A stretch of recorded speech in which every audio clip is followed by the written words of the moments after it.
Один уточняющий вопрос, потому что действительно очень много вопросов связано с ростом цен, и к ним мы еще вернемся. Вы сейчас как пример привели Германию и Японию. Вот на Германии хочу остановиться, что там 0%, вы привели как раз как один из вариантов того, где раньше был экономический рост. Как вы считаете, связано ли это с, наверное, политикой и с суверенитетом? Потому что вы не так давно, выступая на форуме ВТБ «Россия зовет», вспоминали, как на дне рождения Герхарда Шрёдера все песни были на английском, на немецком не было.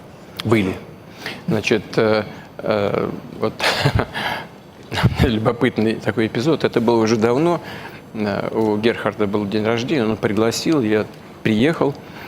И действительно, все, небольшой концертик был такой, и все коллективы исполняли песни на английском языке. Я, по-моему, и тогда сказал, даже хор девочек Ганновера пел на английском.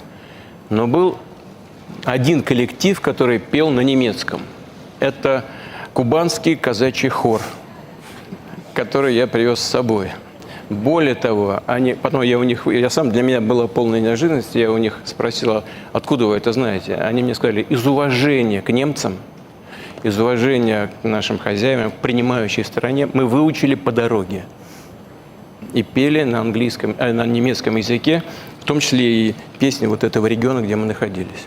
Потом многие ко мне подходили в перерыве, и вот я говорю то, что было, на самом деле, подходили и говорили, нам стыдно, честное слово, нам стыдно, что только казаки русские пели на немецком. И я вот сказал коллеге, который был на этом мероприятии, о котором мы сейчас вспомнили, вы знаете, вот суверенитет – очень важная вещь. Он должен быть внутри, в сердце. Я думаю, что за послевоенные годы у немецкого народа вытравили это чувство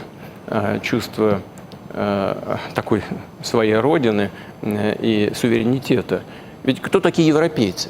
Они все гордятся, что они европейцы.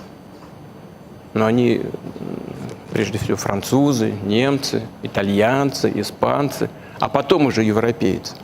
Ну, какая-то... Они все стараются, знаете, так сгладить, что-то там зашлифовать. И в конце концов это отражается на всем, в том числе и на экономике. Вот я говорил о росте нашей экономики. Это в значительной степени это результат укрепления суверенитета, в том числе значит, проецируемого и на экономику. Вот с нашего рынка ушли многие производители. Это к чему привело? Наши предприниматели начали сами производить эти товары. Это вызвало к жизни необходимость подключить какие-то исследования дополнительные, проводить, институты подключить, в том числе институты развития.